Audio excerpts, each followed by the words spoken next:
we had a boo-boo. It's a cool option to have on a truck, especially if it's not like a full AC sealed cab luxury deal for the street. I know it seems like a little bit of a cluster, but I think we're gonna be back on track after this.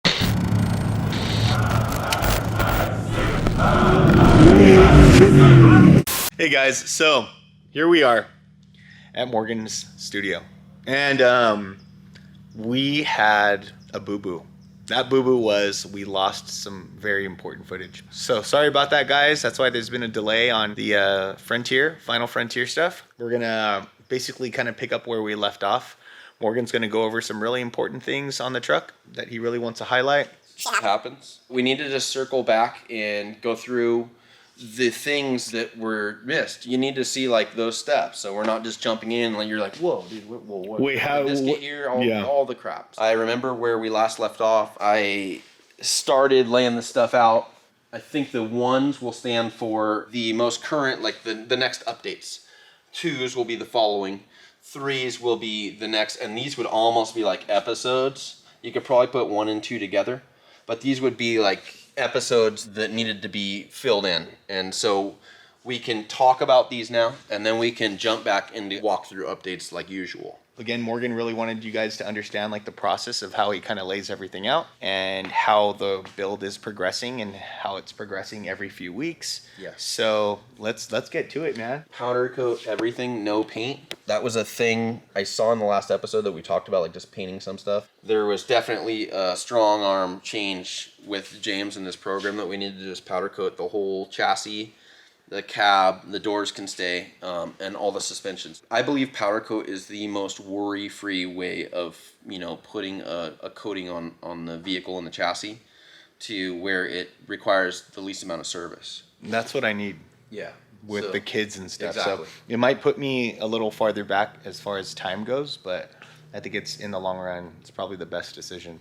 I had suggested some other things, and Morgan struck me down with fabricator lightning. Yeah. Spray-on coatings are really good for garage build or like a race vehicle where you can spray more when you need to. Those will last a certain amount, and then they're going to get like rock splash, and everything will come and start taking stuff off of them, and then you got to touch them up and keep going. And it's just for James and his application, it's not a race truck. It's a hardcore pre-runner that'll get used. He can take it to the quarter car wash on his way back from a trip, and you can just and give it a blow job. Bruh. So, anyways, he can. It's the least amount of serviceability for just cleaning the thing off. Just everything will have a coating where he can just go through it and spray it, and dry it off and leave it, and then I'll just prep it when it needs preps, and that's it. It makes things simple, and then it can just go in the garage.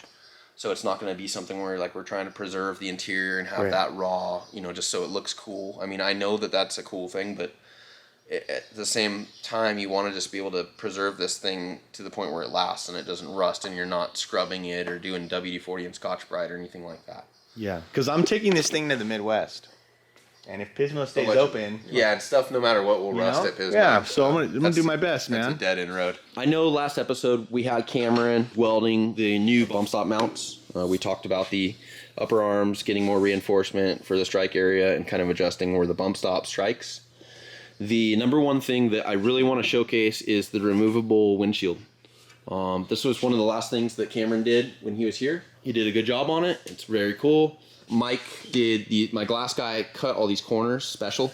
So this is an OEM windshield, and then all these corners here are like at a 45 where the factory windshield used to draw into that corner. So he clipped all that, and then we built a 1/8" internal frame.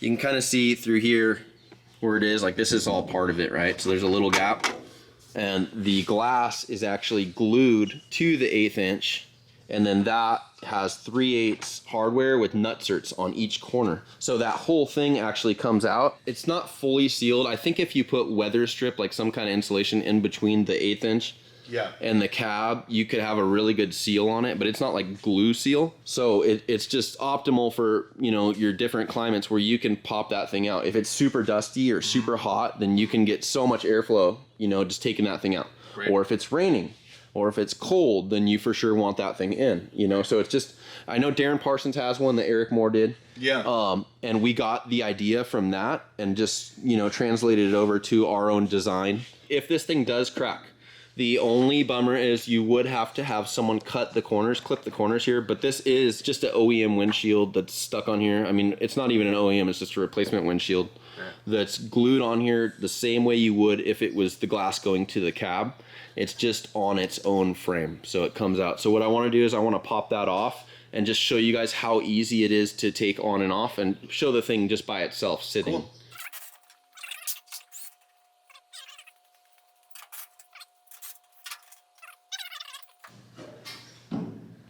It's so light. Yeah, not bad. Okay, so that's the deal. 1/8" frame. It's got pretty good rigidity. I mean, I'm sure if you stepped on this thing, it would break, but you can just see how this is. There's just real basic 4 corner points for your fasteners, and it holds its integrity, meaning like it holds its shape and the radius just because the glass is kind of holding that aluminum frame in place. But you can see it's not like a terribly heavy thing. The aluminum is really similar to like a windshield cowl that you would have if you had like a race truck that didn't have a windshield at all. Well, right on. So that's the removable windshield process. There's a couple radiuses that need to be cleaned up on the edge of the frame. That's no big deal. I just like to have the contours the same that follow the washer or whatever kind of fastener you're using. But that's one of the big things that we needed to cover. It's a cool option to have on a truck, especially if it's not like a full AC sealed cab luxury deal for the street. This is the first time I've done this. Mm-hmm. And I was surprised how quick and easy it was. Yeah. It's awesome. Yeah, it's super easy. So easy. So even if I'm running somewhere and I'm like, hey, you know what, I don't want to chance it, I'm just going to pull this off and put it in a safe place. Yep. Radiator tray and upper mount. This tray, we saved most of it and just redid the side tabs with like a machined aluminum post. I have this thing kind of stripped down because we took the engine out. And the next time it's going to go together is going to be when the powertrain comes back from Mike and the transmission comes back. So, you know, you got to just do your best with your imagination to figure out this stuff, and I'll show you the parts. But the radiator is a low profile, longer thing that goes here. We did machined rods that kind of clamp the top tray down. We talked about doing a cross tube here. So this is a tube connector that's notched in here, and that goes across, and then that has pivots on it that capture the top of the radiator tray. The top of the radiator tray is this guy. It's unwelded, but you can see it's kind of, I like using stuff where it's small diameter tube like this for like detail work. It just has like a cool, like a little precision look. So the radiator tray ties into the crossover piece. These are the machine pieces that go on the side that are threaded, that are just solid aluminum, and that's also a capturing device to hold that radiator in, right?